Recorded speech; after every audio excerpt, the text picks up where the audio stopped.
Évangile de Jésus-Christ selon saint Luc, chapitre 15, versets 1 à 3 et versets 11 à 32.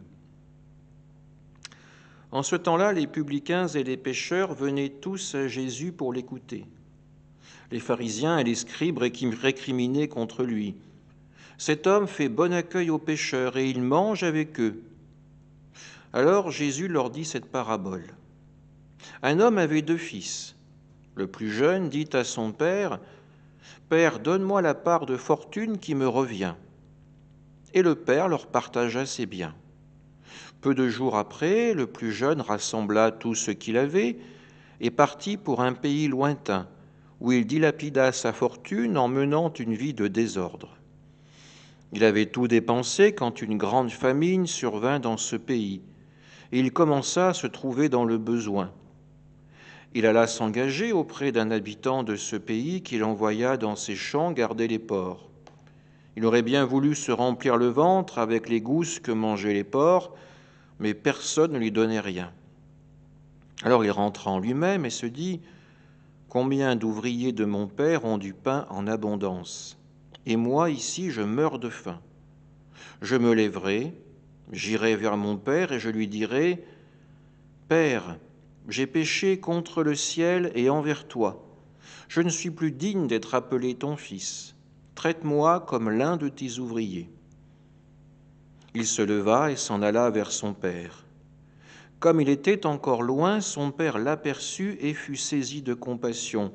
Il courut se jeter à son cou et le couvrit de baisers. Le fils lui dit, « Père, j'ai péché contre le ciel et envers toi. Je ne suis plus digne d'être appelé ton fils. » Mais le père dit à ses serviteurs, « Vite, apportez le plus beau vêtement pour l'habiller. Mettez-lui une bague au doigt et des sandales aux pieds. Allez chercher le veau gras, tuez-le, mangeons et festoyons. Car mon fils que voilà était mort et il est revenu à la vie. Il était perdu et il est retrouvé. » Et ils commencèrent à festoyer. Or le fils aîné était aux champs. Quand il revint et fut près de la maison, il entendit la musique et les danses. Appelant un des serviteurs, il s'informa de ce qui se passait.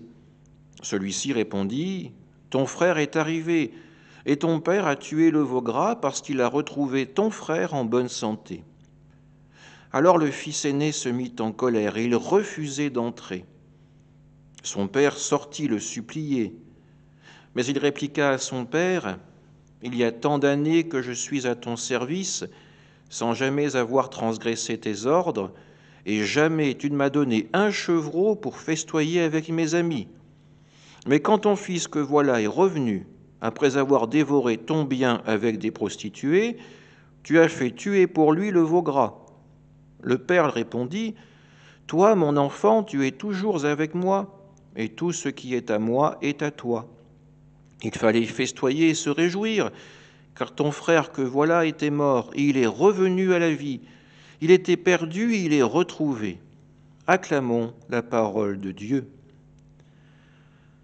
En ce dimanche de Carême, c'est cet évangile du Fils prodigue que nous allons méditer ensemble.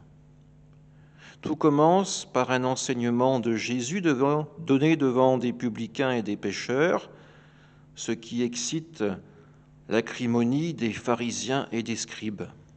Ils ne peuvent pas supporter que ces hommes et que ces femmes qui se sont détournés de Dieu aient accès par Jésus à la miséricorde du Père. Alors Jésus, à leur intention, mais aussi pour ceux qui se sont détournés de Dieu, va donner cette parabole.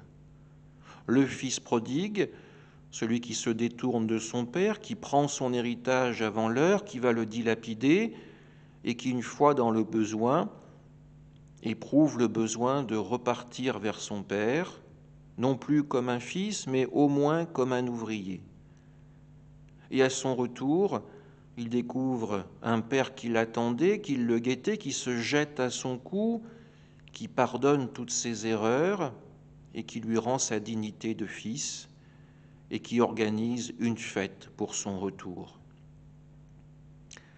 Et en face, nos scribes et nos pharisiens qui sont représentés par le fils aîné, celui qui revient des champs après une dure journée de travail, celui qui n'a jamais dévié des ordres donnés par son Père, mais qui n'a jamais ressenti peut-être l'amour du Père pour lui, parce qu'il s'était de lui-même enfermé dans le rôle de l'ouvrier et non pas dans son rôle de fils. Jésus nous invite aujourd'hui à voir plus loin que les apparences. Nous ne sommes pas simplement des employés du Seigneur, nous sommes avant tout ses enfants. Son pardon nous est toujours accessible si notre démarche est sincère. Amen.